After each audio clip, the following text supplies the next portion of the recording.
Welcome to this Pixotope tutorial. In this video, I'll walk you through Pixotope's data integration tool, Data Mapper. Data Mapper enables you to connect external data sources to any destination within Pixotope. It supports a number of data formats and is simple to set up and maintain, offering both flexibility and ease of use. In order to use Data Mapper, a dedicated add-on license is required. One license is needed per Pixotope network. Please note that when setting up Data Mapper for a multi-machine system, the license must be assigned to the server. Once the license is assigned, the Data Sources section will be made available in Director under Setup. Click Add Data Source to create a new source. This will open the Edit window.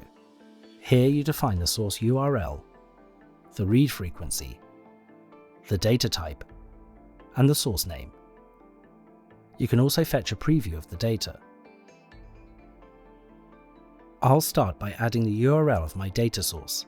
For this example, I will use a Google Sheet. When using Google Sheets, you need to ensure that the share option on your spreadsheet is set to accessible to everyone. From the drop-down, I'll set the read frequency to be every 10 seconds. You can also add in custom time in seconds. Now I'll enable the source. In the top right corner, Director tells you the last time the data source was read. I can now test that my setup is correct by using the preview. Click Fetch Preview to display the data.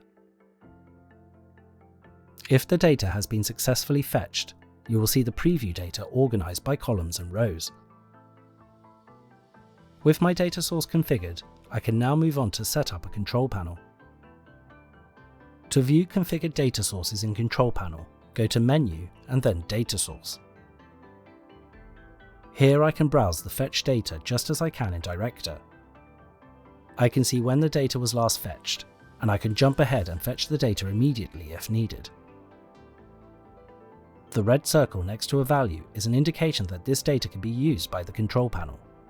If I drag this value onto the canvas and connect it to a label, I'll then be able to read the value in the Control Panel.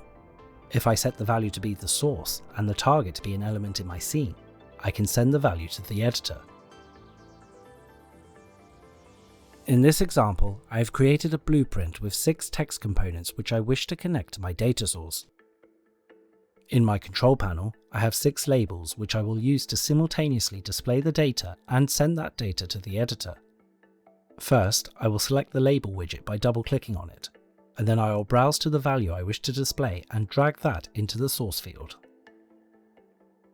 If I switch to live mode, the label updates with the connected value. If I were to update the field in my spreadsheet, the value will also update here when the data source is next fetched.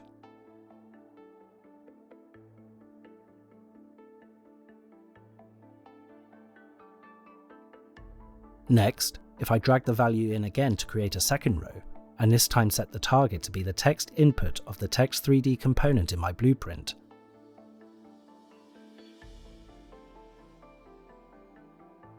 the value will also be sent to the editor like so.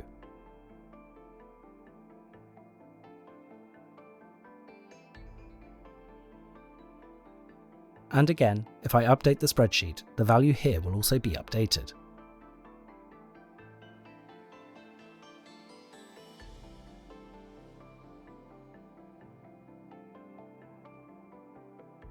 And now here is my setup with all text fields connected to display the headings from my table and the first row.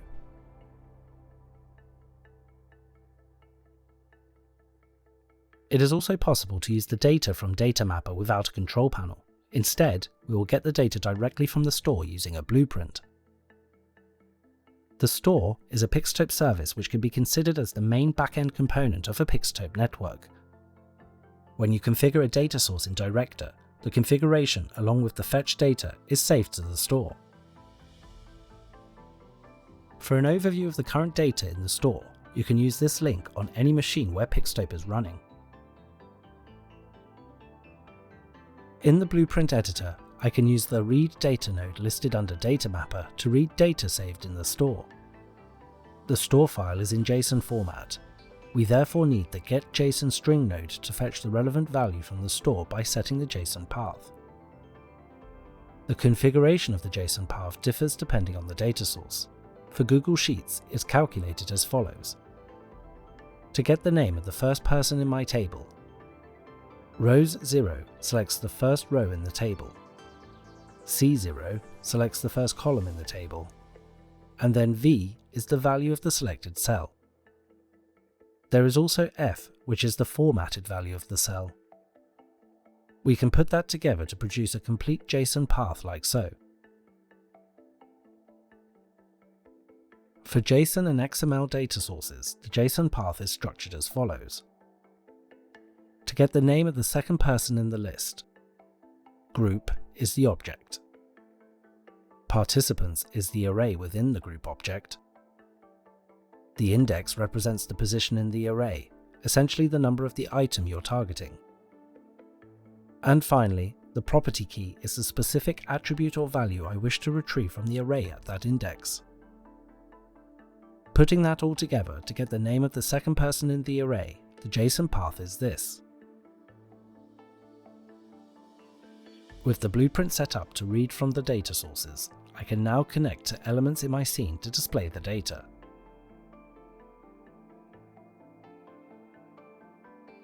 For more information on this, or any other Pixotope subject, please visit the Pixotope Help Center, link in the description.